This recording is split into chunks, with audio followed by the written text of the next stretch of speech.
lo titulamos con un interrogante: si existirán los milagros. Si existen o no existen, vamos a ver a quiénes conviene que exista y vamos a ver cuál es la posición de la doctrina espírita en función de este tema que está muy difundido. Y lo titulamos así: ¿existen los milagros? Para esto nos valimos de una de las obras más preciosas de la humanidad, que es la Génesis, los milagros y las predicciones. La obra que integra el Pentateuco kardeciano, preciosa, hermosísimo libro. 3 capítulos de ese libro y síntesis de síntesis de síntesis, porque en los minutos que estamos vamos a ver si podemos abordar este tema. Pero bueno, nosotros decimos, el milagro por definición es un hecho insólito, excepcional y aislado, imposible de explicarse. Por eso se dice que es un milagro, porque no tiene una forma racional de ser analizado. Entonces aparece esta idea del milagro. Pero a medida que la ciencia, dice Kardec, fue descubriendo nuevas leyes, el círculo milagroso se fue empequeñeciendo. Aquellas cuestiones que parecían ser milagrosas, la ciencia fue dando hechos concretos, análisis, tesis, que marcaron que en verdad no es un milagro, que es un hecho que obedece a alguna ley, o física o espiritual, pero no algo que no puede explicarse. En todo caso, algo que requiera ser estudiado, pero no que no pueda explicarse. Como decíamos, capítulo 13, 14 y 15, hay un montón dentro de estos capítulos, pero hay algunos hechos que nosotros quisimos traer para analizar porque merecen la pena ser analizados. Después, si ustedes van a ir a mirar esto, naturalmente van a encontrarse con un montón de cuestiones que hoy nosotros, por razones de tiempo, no vamos a abordar, pero que están, sin lugar a dudas, y que merecen ser analizados. Pero bueno, la ciencia fue descubriendo nuevas leyes y ahí los milagros empiezan a desaparecer. Igual algunos resisten, resisten la emboscada. Debe ser buen negocio, ¿no? Lo del milagro, porque aguanta. Bueno, vamos a ir viendo nuestro punto de vista. En el Evangelio se narran las apariciones de Jesús después de su muerte, un montón de apariciones, desde el día que María de Magdala va a la tumba y no está el cuerpo de Jesús, los ángeles que ella ve, a Jesús mismo, Jesús pidiéndole a ella que cuente a los discípulos que Él está vivo, y ella intenta tocarlo y ella no me toques porque todavía no llegué a los brazos de mi Padre, todavía no subí a los brazos de mi Padre. O cuando Él se presenta a los discípulos y les indica dónde tirar las redes para que puedan pescar. O cuando acompaña en el camino a otro de los discípulos y también les dice, ¿por qué lloran? ¿No estaba escrito esto? ¿No es parte de las profecías que el Cristo debía morir? Se están cumpliendo las profecías. ¿Por qué no creen en ellas? Y así un montón de pasajes en los que Él, después de su muerte, se presenta y son tomados como milagros. Pero nosotros decimos, ¿fue un milagro o Jesús se mostró con su cuerpo periespiritual? Claro que esto es menos rentable.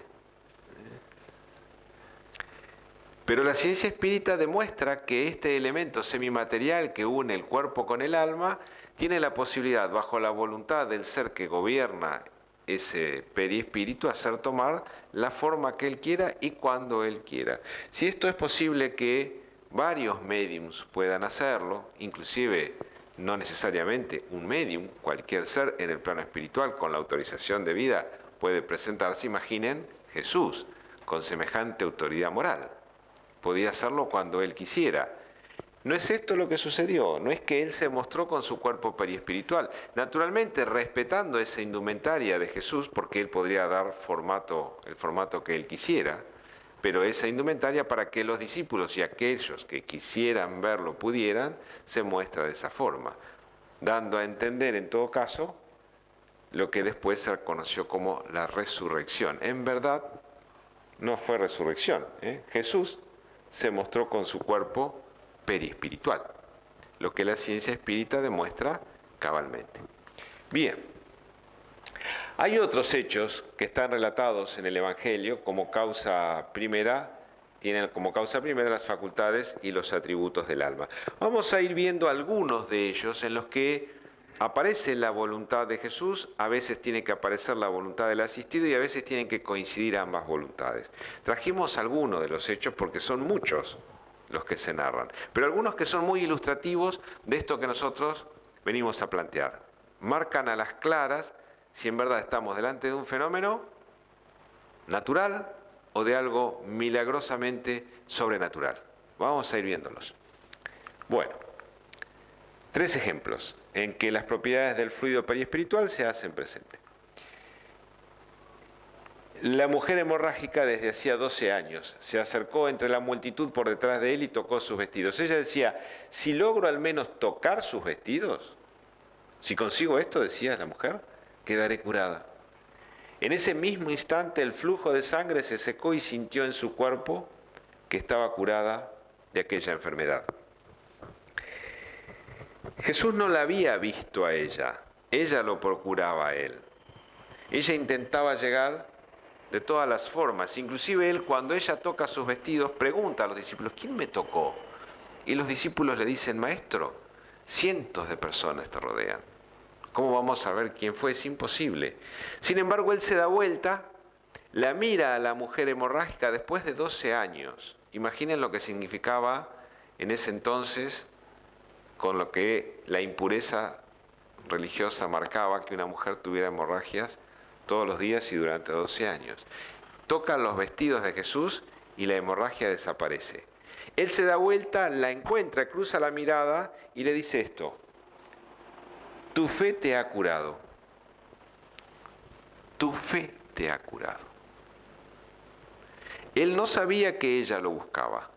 Ella no se anticipó tampoco, ni a él ni a los discípulos que iría a verlo. Ella cuando se enteró que él estaría en determinado lugar, dijo, voy a llegar. Y voy a llegar hasta él. Y llega hasta tocarle los vestidos. Y cuando toca esto, la curación se hace efectiva de manera inmediata. Él la mira a los ojos y le dice, tu fe te ha curado. ¿Por qué le dice esto? Si alguien te mostrara una semilla oscura y fea, diciendo que dentro de ella hay una hermosa y perfumada flor, tú le creerías.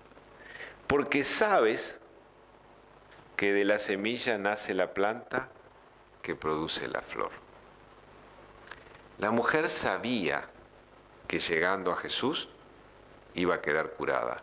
Esa certeza que ella tenía, esa convicción absoluta en que esto sucedería, es lo que determina que ella quede sana. Por eso Jesús la mira y le hace esta aseveración. ¿Qué sucedió? El fluido de Jesús alcanzó el desorden orgánico y lo curó, lo reparó. Pero porque ella estaba convencida, ella sabía que esto iba a pasar. No hubo un acto de voluntad de Jesús. El curador actúa como un canal donante y el enfermo como un canal absorbente. El efecto no fue provocado por ningún acto de voluntad de Jesús. No hubo magnetización ni imposición de las manos. Él no sabía quién iba a verlo. Y ella se cura de todos modos. Claro, la irradiación periespiritual del Cristo era tan profunda, tan extensa, que ella llegando más su fe, la certeza, porque ella sabía, como el ejemplo de la semilla, sabía que si llegaba se curaba. Y llegó y efectivamente. Esa fuerza de voluntad que ella tuvo fue el elemento determinante en esto. No hubo acto de voluntad, chicos. Fue su voluntad, la de ella. Es un hecho importante este, para que lo tengamos en cuenta. A veces nosotros pedimos y esperamos. Si no esperamos, no pedimos con la fuerza suficiente, con la convicción necesaria de que algo va a suceder en nuestro favor. Lo pedimos y como que lo dejamos en manos del peticionario, de aquel que le pedimos. Y somos nosotros quienes debemos poner a veces esa fuerza de voluntad como esta mujer que luego de 12 años sabía que si llegaba se curaba, llegó y se curó. No hubo un acto de voluntad, no hubo magnetización ni imposición de las manos, sin embargo la mujer quedó curada. Primer detalle a tener en cuenta. Vamos a ver 2 casos más. El ciego de Betsaida. es traído en esta ciudad, esta persona ciega, y aquí Jesús lo saca del pueblo para que no vean lo que estaba haciendo en función de que no se armara tumulto, porque cada vez que él producía alguno de estos hechos aparecían los contradictores, tratando de desprestigiar o insultar o maltratar inclusive a la persona enferma o curada. Y él ahí, Jesús, a este ciego, le pone su saliva en los ojos y le dice, ¿ves? Y el ciego dice, veo como árboles que se mueven. La ciencia médica dicen que son los actos naturales de aquel que recupera la vista, son los efectos naturales del nervio óptico, ver de esa forma. Jesús vuelve a magnetizar al ciego y el ciego a partir de ahí, de la segunda magnetización, ve normalmente y le dice, bueno, ve y no cuentes a nadie, etcétera, etcétera, etcétera. Ahí sí hubo un acto de voluntad de Jesús, ahí hubo magnetización. Ahí le llevan el ciego a él, a diferencia del caso anterior. ¿Me van siguiendo? Vamos a ver un tercer caso, interesantísimo. En el primero no hubo acto de voluntad, en este hubo acto de voluntad, y en este otro, la mujer encorvada, que fue presentada en la sinagoga a Jesús, una mujer que aparentemente llevaba más de 18 años en esa posición encorvada, y Jesús la cura expulsando a los espíritus obsesores. Nos dice Allan Kardec que la obsesión es la acción persistente de un espíritu malo sobre otro. Esa acción persistente, que así debe ser, persistente, en la que además debe haber una causa que la determine, determinaba la enfermedad de esta mujer. Y Jesús aprovecha un día sábado. Las autoridades de la iglesia también reclaman esto. ¿Cómo es que vas a curarla un día sábado, que es el día de descanso? Le dice al público, una de las autoridades de la iglesia de la sinagoga en aquel momento. Y Jesús le dice, ustedes son capaces de desprender sus animales del pesebre o de los palenques, como dirían en el campo, para llevarlos a tomar agua, y nosotros no vamos a ser capaces de desprender a una mujer del ser que la obsesa, porque sea sábado. ¿Qué es lo que sucedió? Los que no creen en los espíritus inferiores confunden las obsesiones con enfermedades patológicas, valga la redundancia. Si nosotros estudiamos la ciencia espírita, vamos a saber que en verdad en este caso lo que sucedía con la mujer era que había espíritus obsesores que estaban subyugándola y durante un tiempo importante. Jesús la libera también en un acto de voluntad. Aquí también Él interviene. En el primer caso no hay voluntad, es su expansión periespiritual. En el segundo caso, el ciego de Betsaida, ahí hay magnetización de Jesús. Y en el tercer caso hay una acción de desobsesión de Jesús sobre esta mujer. Tres casos distintos, en los que la ciencia espírita naturalmente los explica en forma detallada, clara y contundente. Sin embargo, aparecen hoy en día como hechos milagrosos. Es cuestión de estudiarlos, nada más. Bien, seguimos. ¿Qué se busca detrás del milagro? Este es uno de los grandes interrogantes. ¿Qué se busca? ¿Será que se busca poder? ¿Será que se busca dinero? ¿Será que se busca fascinar a las masas? ¿Será que se busca esclavizar? ¿Será una nueva forma de esclavitud la idea del milagro? ¿Por qué no? Si yo me niego a entender lo que la ciencia me trata de mostrar y aún así persisto e insisto en la idea del milagro, ¿será honesta la idea del milagro? Porque si yo en lugar de liberar la conciencia trato de dominar la conciencia, cuanto menos es peligroso, por lo que eso puede significar, cuanto menos. ¿Quién se beneficia con la idea del milagro? Aquel que lo presenta, aquel que capta, aquel que tiene el poder. Estamos invitando a razonar juntos, Son conceptos planteados como interrogante, pero es para que lo pensemos. ¿Quién es el que se beneficia? ¿Habrá alguien que cobra por esto? Hay.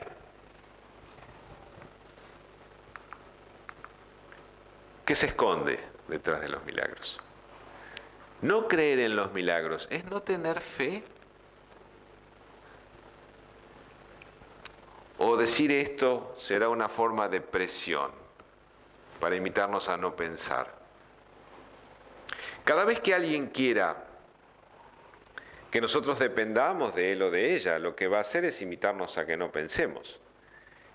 Y cada vez que alguien nos ame y nos quiera, nos va a invitar a lo contrario, para que nuestras decisiones, acertadas o no, sean en libertad, ¿verdad? O sea que, por ahí acá también hay un método de presión. ¿Qué relación existe entre los milagros y el poder? ¿Da poder el milagro? Vaya si da poder. Vaya si da poder. Obras faraónicas se hacen en función del milagro. De milagros que supuestamente sucedieron o de milagros que van a suceder, para lo cual necesitan la obra. Esa magnitud. Son interrogantes como conceptos, pero que invitan a pensar, ¿no? Los hechos pueden ser inexplicados, pero inexplicables no lo creemos así. Es más fácil hablar del milagro que de la ley de causa y efecto.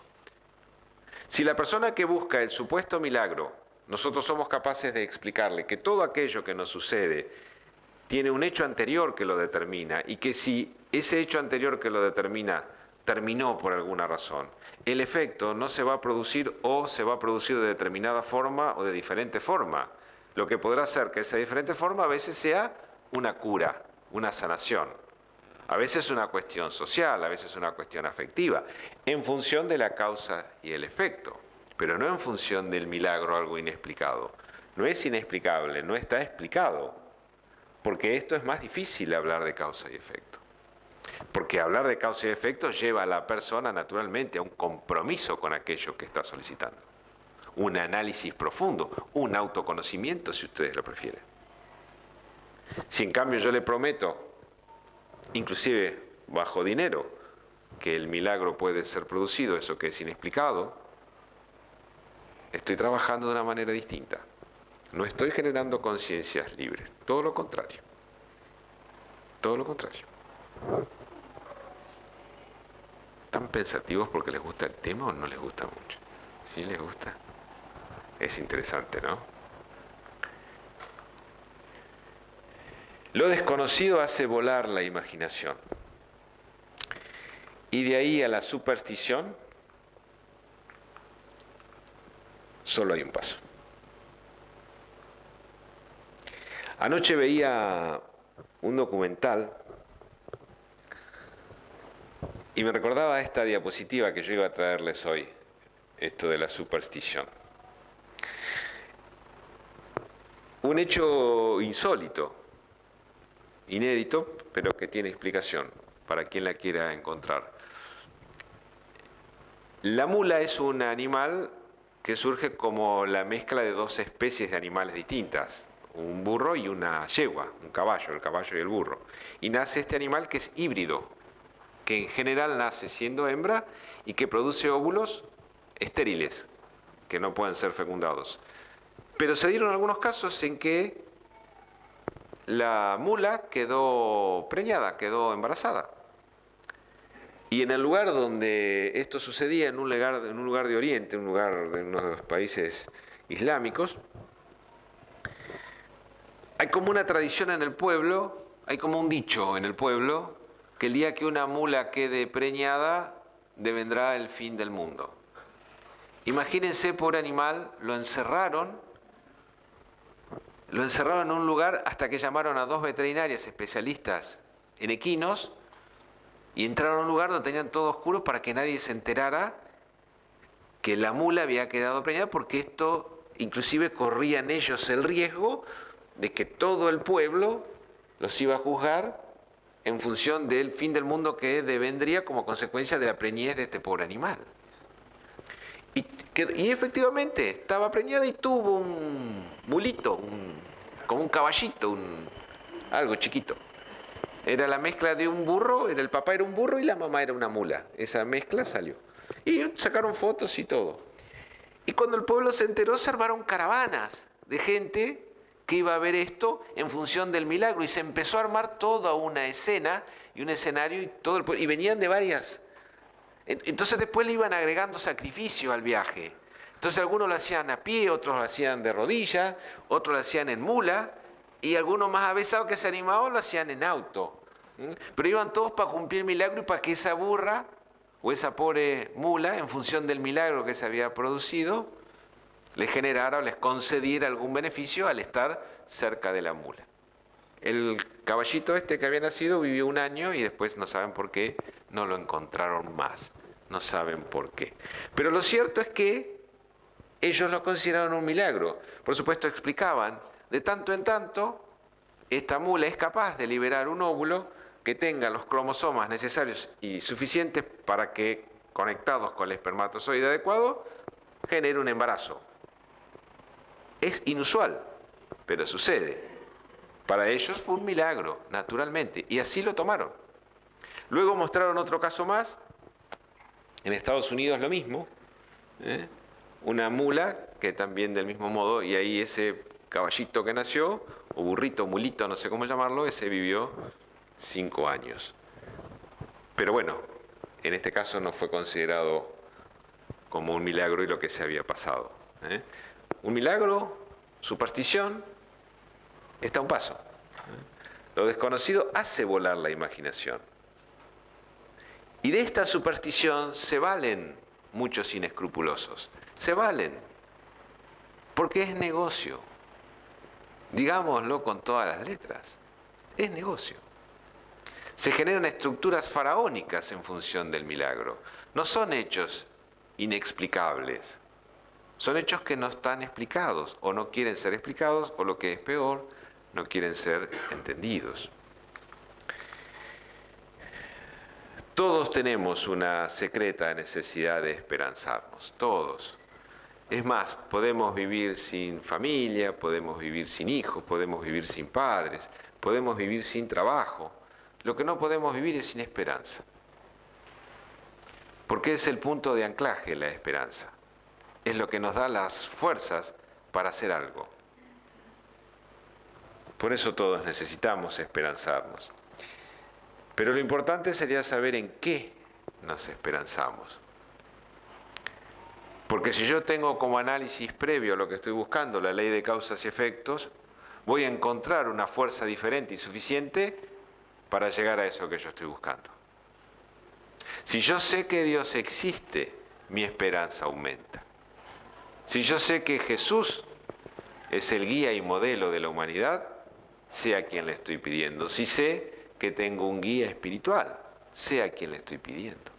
Y mi esperanza ahí tiene razones suficientes para darme fuerza, porque no puedo vivir sin esperanza.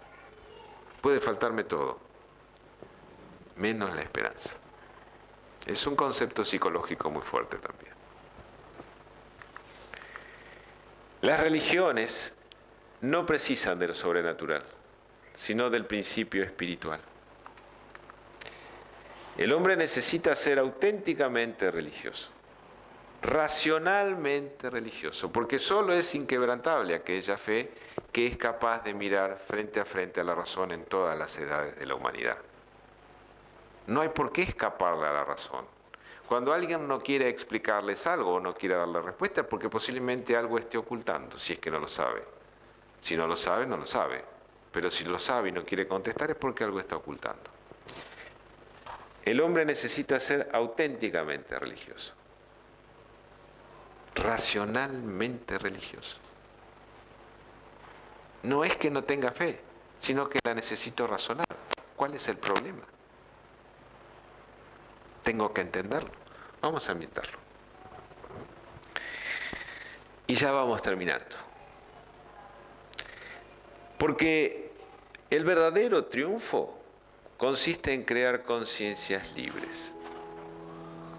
Ese es nuestro gran trabajo. Con chicos, con adultos, ese es nuestro trabajo, con generar esto. Conciencias libres, que puedan pensar, no esclavizarlas. Permitirles que sientan en lo íntimo la posibilidad que tienen todos de salir adelante. Todos tienen la posibilidad de crecer, de desarrollarse, de ser más útiles, de ser mejores en la vida. a partir del propio esfuerzo, del propio sacrificio, de vivir una vida con la conciencia libre, con la conciencia tranquila.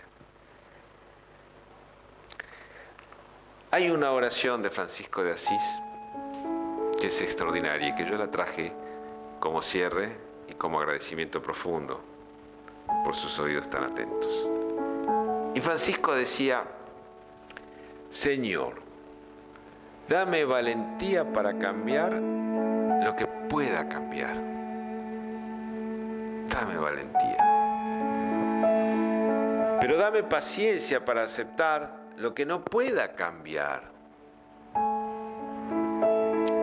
Y dame sabiduría para distinguir entre una y otra. Por sus oídos tan atentos, sus miradas tan cálidas, esperamos haber llegado un poquito a los corazones, además de las mentes. Muchísimas gracias. Vamos a pasar al pase. Muchas gracias.